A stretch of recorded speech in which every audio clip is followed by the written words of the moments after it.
my next guest came in this morning, and he was listening to the guest that that we just said thank you to Era Lewis, and he made a very good point that is worth repeating here, and then we'll get to why he's here. But that whole question of the amount of money that is sent back to Trinidad and Tobago by nationals, if there is a policy of zero tolerance from those who are in the United States illegally, that's just one area of it, because now you have a lot of people being sent back to Trinidad. Let's take this to its natural extension, and then you have to relocate them, you have to resettle them, but more importantly, a whole lot of money that comes in from them will no longer be on the streets of the families here in Trinidad. Exactly. Very good point. His name is Rishi Maharaj. He's the CEO of Democracy Now! Thank you so much for being here, first of all, as always. Thanks. And disclosure today, not Democracy Now! I'm sorry. The disclosure today, I do apologize. Thank you. Why did I twist that? All right. I guess you're both same organizations trying to do the same thing. So Rishi Maharaj is the CEO of Disclosure today, and he's been with us before. Their priority right now is PWC, as he said to me, Rennie, Procurement, Whistleblowing, and Campaign Reform. So that's part of what we're discussing here this morning. However, before I go there, I want to deal with Invaders Bay, a court ruling of the appeal court ruling, the Minister of Planning and Sustainable Development versus the Joint Consultative Council for the Construction Industry. Last week, the appeal court, the court's majority upheld a July 2014 decision of Justice Frank C. Prasad, ordering the publication of the legal opinions on which the ministry had been relying. The decision was significant because it is giving more clarity and making real the intent of freedom of information going out to the public. You were particularly happy about that ruling. Make clear to our listeners what was before the court. Afro Raymond is the party who carried it forward. But make clear to our listeners what was before the court, one, and two, why you are so elated by the ruling. Okay, well, good morning again, Rennie, and good morning to your listeners here. Basically, this whole issue regards to JCC and Invaders Bay goes back to the previous administration under the former minister, Bohendranath Tiwari, where there was issues regarding the construction and development of the Invaders Bay area, where Movietown is located right now. And the JCC had some issues regarding the whole procurement process, taking it out of CTB, and the whole system that was being used by the Ministry of Planning to deal with the awarding of contracts for the development of Invaders Bay. So the JCC then, under the immediate past president, Afro Raymond, sought to get information regarding the legal opinion or the legal opinions that the ministry got from their legal advisors that allowed them to surpass the CTB and to use their own procurement process with regard to the Invaders Bay. The ministry more or less said, you can't get the information. JCC sent an FY request formally under the FY Act. Again, the ministry said, well, it's legal professional privilege, so you can't get the information. So the information is exempt, so you can't get it. JCC went to court, and the court under Frank C. Prasad, as you just heard, Justice C. Prasad more or less looked at the issue at hand, looked at the Freedom of Information Act, looked at the public interest under Section 36 of the Freedom of Information legislation, and ruled that although, yes, it's legal privilege and legal advice, and there is a certain protection that should be awarded because of public interest with regards to the procurement process, because of the Invaders Bay, because it's state land, and the way you use state land and state resources, then there's a public interest in understanding what advice the ministry got to allow it to circumvent the CTB. And he more or less said you should be able to get the information. Ministry didn't give the information. They appealed. Subsequent to that, an election was called. Administrations changed. So JCC and Afro Raymond lobbied the now Minister of Finance and the Minister of Planning and Development to please, look at what went on in the past. We have a ruling state now. We should get the information. Please give us the information. Don't go ahead with this appeal.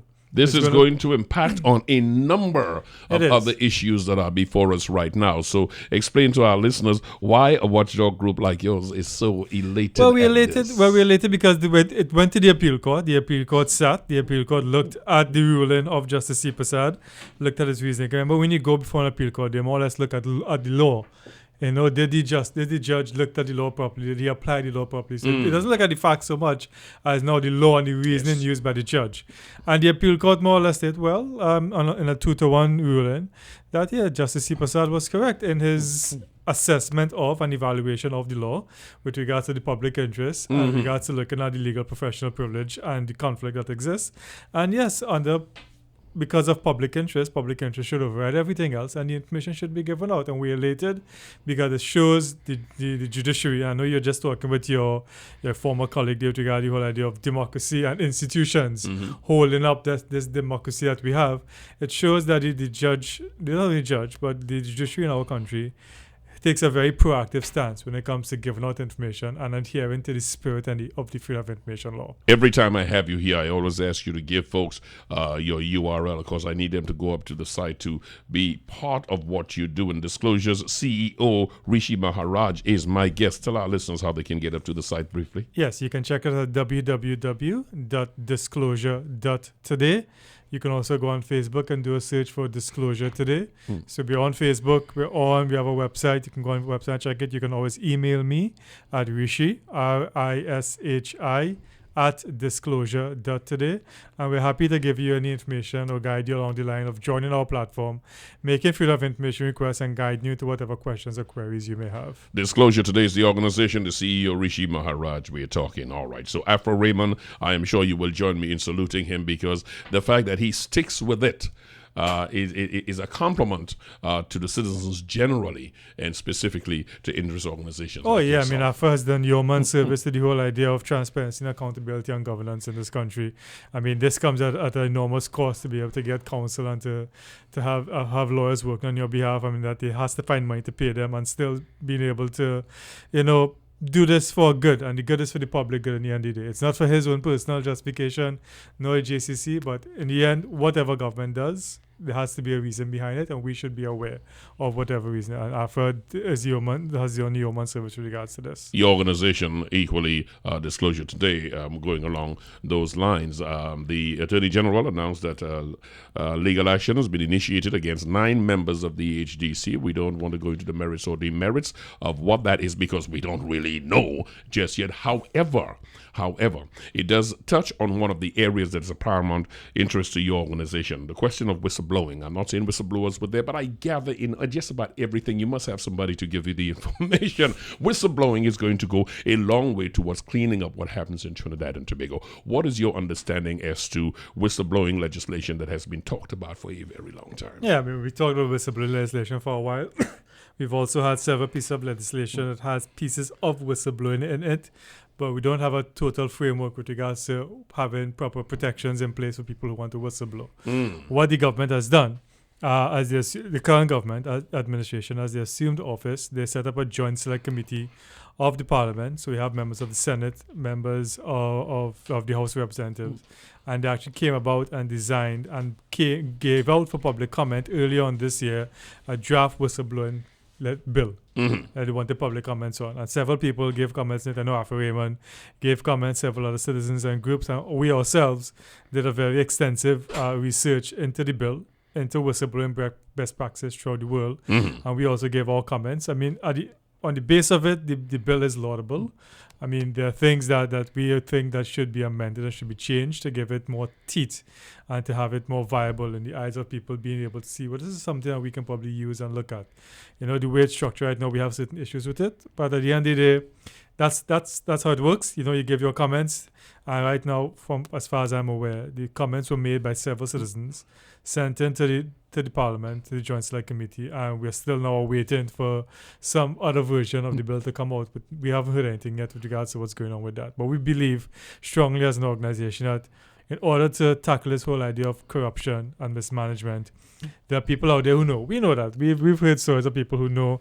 I can tell you X, Y, and Z. Everybody knows somebody. And everything. But a lot of people are still fearful of coming out and actually giving out the information, because they're fearful because of their lives, fearful because of their well-being. Therein lies one of the problems. Therein lies one of the problems, Rishi Maharaj, CEO of Disclosure Today. Therein lies one of the problems, because folks want to talk, but you look at Trinidad and Tobago and you say, well, What witness protection program are you talking about within Trinidad and Tobago? You can be found. Everybody knows where everybody is. Everybody knows where everybody is. So you're talking about getting people out of Trinidad and Tobago if you're talking about real protection for really major crimes. Exactly. Unfortunately, life value is as such now that it is staggering. And folks are saying, listen, I want to help. I want to get this country cleaned up, but your whistleblowing legislation must give me some way to know that I will be safe. And I am saying that, folks are saying, because I don't even know if I can be protected by my protectors. Right, it's a whole question of trust. I think it's a problem that we actually have in Trinidad and Tobago. I remember many years ago, a survey was done to regards to Trinidad and Tobago World Values Survey. And what the survey actually brought about, and we need to look at it and think about it now as I go back in my mind. The survey brought out Trinidad and Tobago, we don't trust. We have a 3% trust. And we don't trust each other. We don't trust our institutions. We don't trust our police to protect us. We don't trust that if we go and give out information to somebody about something that's going wrong, that they won't find its way back to us, being the person who gave out the information to begin with. We have this fear of trust, and this fear of trust has come out because our institutions have continually failed us over every course of time. Your three-pronged priority, whistleblowing, procurement, and campaign reform, they are all locked in. One relates to the other. Talking about procurement, which is another priority of disclosure today, that goes along with campaign reform because most of the procurement allegations surround campaign donations or campaign donors. So I don't know. You can take either one of this and either of these two, procurement or campaign reform, and tell me what is your best understanding as to where we are, and do you still feel comfortable that this is a priority of the government, and if so, how soon you expect to see anything done across both lines? Well, let's look at procurement. I think procurement is the one that's really been on the mainstream for the last couple of months, especially given the budget recently, the budget statement. The Minister of Finance indicated that by March 2017 that the bill will be fully implemented. While we laud that at disclosure today, our issue is in terms of implementation. How is it going to be implemented? I mean, you're talking about a piece of legislation that's going to do away with the CTB and create this new office of the procurement regulator and create new systems and processes for public bodies to function under. And from my experience over the years, we are very good at passing legislation. We're very poor at properly implementing legislation and giving people the tools that they need to make the legislation work properly. You mentioned something to replace CTB. Is that Central Tenders Board you're referring to? Right, yeah. So the CTB is Central Tenders Board. What the procurement legislation is going to do when fully implemented, it is going to replace the Central Tenders Board and set up this office of the procurement regulator that's going to have a lot more bite or a lot more teeth with regards to how it oversees procurement from all state enterprises, from anybody who deals with public money.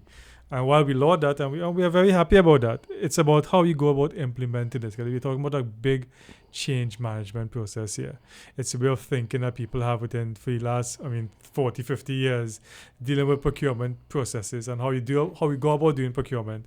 And now you're changing that into something that's totally different. It's going to take some time to do. There was the last time you were here, you were discussing with me the whole question of the folks should go through the CTB, but which is now what you said will be replaced. But there are also so many exemptions from going through that tendering situation that we've got a wide avenue for folks to be away from fair tendering. Yeah, how it works right now in CTB, for example, within ministries, there's a threshold.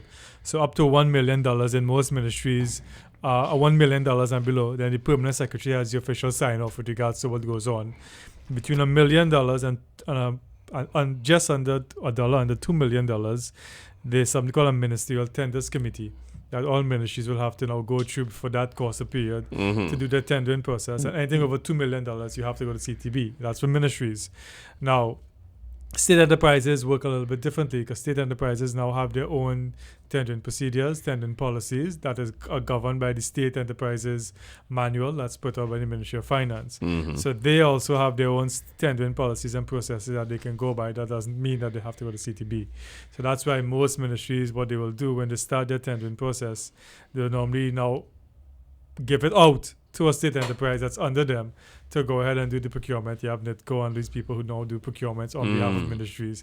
And that takes it away from CTB, takes away from the rigors of CTB what they have in place, and now allows state enterprises to use their own tendering procedures. And it's not standard across the board. That is what I'm about to ask. It varies from agency to agency. Their own tendering policies and procedures would vary. So although there's a guideline in the manual, state enterprises are allowed to be able to maneuver, if that's for want of a better word, their tendering policies based on their particular situation. So what this new legislation is going to do, this new procurement legislation is going to standardize everything across the board, regardless of ministries or state enterprises. Once you're dealing with public monies, there are certain things that you now have to do under this new procurement legislation. That is very useful. $1 million is a lot of money, and if you say it can pass through one PS and that's enough, I've got a $5 million deal. I've got to give. All I need to do is give it to one company and some of their arms under $1 million each. And that's what I mean. I've seen it. I mean, I've lived it for many years working for a sector where PSS frowned upon it, but I mean, sometimes it still gets done. Where there's a contract that's going to be awarded, it's over the threshold of the PS. So what they do is that they break up the contract into chunks that fall under the limit so the PS can approve it. We've got many PSs have issues with that totally. We've got a small window because Conrad Enel is waiting to join us, but there are a couple of days. One other area, that area of campaign reform. Tell me what's going on with that. The last thing we heard with campaign finance reform is that in May of this year, the Ministry of the Attorney General Legal Affairs hosted a 2-day forum on campaign finance reform, and that they invited scholars from all over the world and representatives from different countries throughout the world to talk about the whole idea of campaign finance reform. I mean, we attended it. Since then, though, there's been a silence with regards to what's going on, what's the policy. And we have now entered a new election cycle. I mean, local government elections are due on November 28th again. And we strongly believe there is a link between procurement, campaign finance, whistleblowing. That's why we call it the PWC. Because there's a link. Many people, the assumption that we have is that a lot of, when a government assumes office, there are a lot of the monies they allocate through procurement benefits their finances. But unfortunately, although we may hear talk, well, this one's a financer and that one is a financer, we don't have any tangible evidence to say X, Y, and Z is a financer of either party, the PNM or the UNC. So all we have is talk. That's why we need proper campaign finance reform. This ties into your whole tax system, your whole revenue authority with regards to agencies or private sector bodies being able to contribute, but also having a contribution recorded in their tax filings. It's a whole system of understanding, exactly. I always like it when I have you here. I always like it when I have you here because as though you look into exactly where I'm going and you have the answer already, because the Board of the Revenue Service is going to be really important in this area of campaign reform and procurement because they are the only watchdogs who can take what you earn, measure it as against what you declare, and it will not only help us to get the straight and narrow going, but it will help us with a lot of RICO statutes. Did I say that? But it will help us with a lot of people actually paying the taxes that is owed to the state. I cannot have you here, Rishi Maharaj, who is the CEO of Disclosure Today, Watchdog Group, one exemplary, and not ask you about what you are seeing with this life sport issue that has resurfaced. It's come back up again with regards to the decision of the courts and everything. I think it's a very pertinent issue. I mean, it touches on the whole idea. Again, it touches on everything we just talked about. Procurement, financiers, people circumventing the process within ministries and agencies. And I think we really, as a population, we've heard I wouldn't call names, but you heard individual come out and say, well, his money was of value. And he's not going to give back the money. That was, I think, was $35 million, something like that. I mean, it's absurd. I think we need to I think these things are normally a problem with life sport. I think that sometimes it's rushed. And in the rushing to get things done for political expediency, things fall through the crack. And I think that's what we saw. But I think the judge in this ruling didn't actually throw out the whole life sport audit. I think it's more or less about process and allowing people to have their say, in the normal course of natural justice. But the whole idea of the procurement practices and the policies and everything that were circumvented are still relevant. fall through the cracks, you said? No, I get the feeling from the live sport information. We had Jack Warner here last week, and of course we had the Attorney General Arawi stating what much he saw necessary to disclose, prudent to disclose. It doesn't sound like a crack to me. It sounds as though somebody got a backhoe and created a big hole and just dropped money down inside Exactly. of it. It's the way that sounded to me. All right, so it is PWC. That's the priority, which is procurement, whistleblowing, and campaign reform, or people's work and challenges. Rishi, as always, thank you so much for being here, and Thanks we will, for of course, always be calling on you. Thank you for taking the time to come in this morning. No problem. All right, again, just to remind our listeners, here is how you get involved with Disclosure Today. You can visit our website at www.disclosure.today. Check out our Facebook page, Disclosure Today. You can email me at Rishi, RISHI @disclosure.today, or info@disclosure.today, and our telephone number is 627-4755. And we both collectively congratulate Afra Raymond on the efforts he's made and the decision he got from the Court of Appeal. Yes, we do. Have yourself a wonderful day and a You good too. week, my brother. Thank you so much.